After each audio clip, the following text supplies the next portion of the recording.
অল্প কিছু হলেও ঘর সাজানোর জিনিস কিনেছি। আর ঘর সাজিয়ে দেখাবো না তা কি কখনো হয়? তো চলো তাহলে গরিবের ঘরটা একটু সাজিয়ে দেখিয়ে দিই। ও দেওয়ালে আমি পিন আপ করে নিচ্ছি। এখন দেখো লাইটটা লাগিয়ে নিচ্ছি। তো লাইটটা আমার লাগানো শেষ।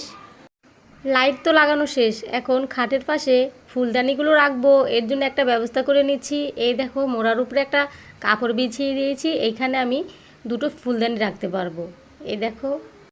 এই দেখো আমি কাগজ দিয়ে কদম ফুলের মতো বানিয়ে নিয়েছি, এগুলো এখন আমি লাইটের পাশে পাশে দিয়ে দিচ্ছি। কদম ফুল তো লাগানো হয়ে গিয়েছে, এখন ফুলের টবগুলো রেখে দিচ্ছি। এই দেখো আমার কাছে তো খুবই ভালো লাগছে।